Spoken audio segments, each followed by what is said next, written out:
My eternal conundrum is having more ideas for things to make than I will ever have time. But I've realized that it's okay to have fun designing things, even if I don't know when or if I'll get around to making it. So today I'd like to tackle designing an 1860s history-bounding capsule wardrobe, because I have an apparent predilection for capsule wardrobes. If you've never heard of history-bounding, it is the practice of incorporating various degrees of historical inspiration into a modern wardrobe. I don't think this will be a wholly useless exercise, because one of the main challenges with history-bounding is how to incorporate the pieces with your existing wardrobe. So talking through the ways in which a small number of pieces could be combined into multiple outfits could be useful to someone, somewhere. So first, some research, and then I can art.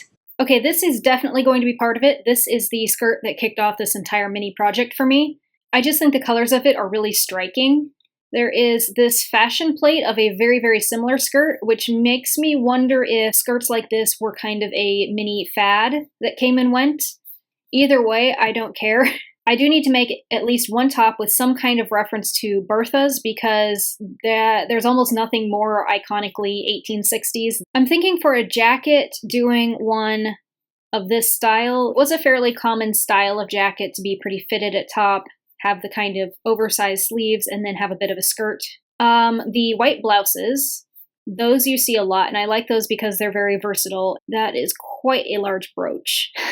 I like the very Greek influence that you see in a lot of the geometric designs. There was a trend to make three-piece ensembles. So basically you would have one skirt, but then you would make a day jacket and a dinner bodice. And this was partly to conserve fabric, but it also makes things way easier because you can just change your bodice instead of having to put on an entire new outfit for dinner. That is gorgeous, but I don't think for this project. But I might use the navy color scheme, and I love the little tiny hint of lace coming up. These are very stereotypical and iconic for 1860s, and I do like the iconic little white collars around the high crew necklines. So you see this a lot. You'll see kind of a wider sleeve with a white poofy undersleeve sticking out. Okay, I think this is enough to be going off of. The first thing I should do is establish the modernized version of the 1860s silhouette I want to use. The waistline is fairly high and will often peak. There is a high crew neckline, and the skirts are full and capable of belling out if enough poof was worn underneath. The bodices are fitted, but to modern proportions, and not necessitating a corset. Instead, if a top needs to be more structured, some boning can be built in. The arm size will be slightly squared and wide, so the sleeves slope off the shoulder a tad. I'll do double darts. And this framework will be the basic silhouette which all of the pieces are built off of. I've added the footage of actually creating some of these pieces in Adobe Illustrator. And if you find it entertaining, relaxing, or satisfying to watch high-speed art, please enjoy. But if you'd rather skip ahead to the finished capsule wardrobe, please go to this timestamp. I promise I won't be offended.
So I ended up designing a capsule of 12 pieces. There are 3 skirts, 6 tops, 1 jacket, 1 belt, and 1 pair of shoes. Of the 6 tops, 2 are casual blouses, 2 are casual bodices, and 2 are fancier bodices. Of the 4 casual tops, 2 are long-sleeved, 2 are short-sleeved. I would make the croquet skirt and bodice by digitizing the geometric design and printing it to fabric with a service such as Spoonflower or My Fabric Design. I would print it to a fine cotton or silk and keep the pieces light and summery. The red blouse could be sewn from a lightweight cotton and embroidered with the folk art designs, but if I was going to make it, I would probably print that design as well. The Greek wave skirt I would make from some kind of tan gingham, preferably in a medium weight cotton. The salmon-colored scrollwork could be applied with a 1/2-inch wide trim and some basic geometry. It coordinates with a structured bodice with long sleeves, covered buttons, and a contrasting white collar. Alternatively, it can be paired with a bodice with a slim pleated bertha sitting over the shoulders, a strap of matching salmon trim, and a narrow bit of lace around the neckline. The navy skirt would be made from a heavier weight fabric, maybe wool. It would coordinate with a top similar to the gingham bodice, but with short sleeves. From the same navy fabric is also made the jacket, and a matching black braid borders the jacket and the skirt. The jacket closes with black corded frog closures, splits open at the front, and has slightly wide sleeves.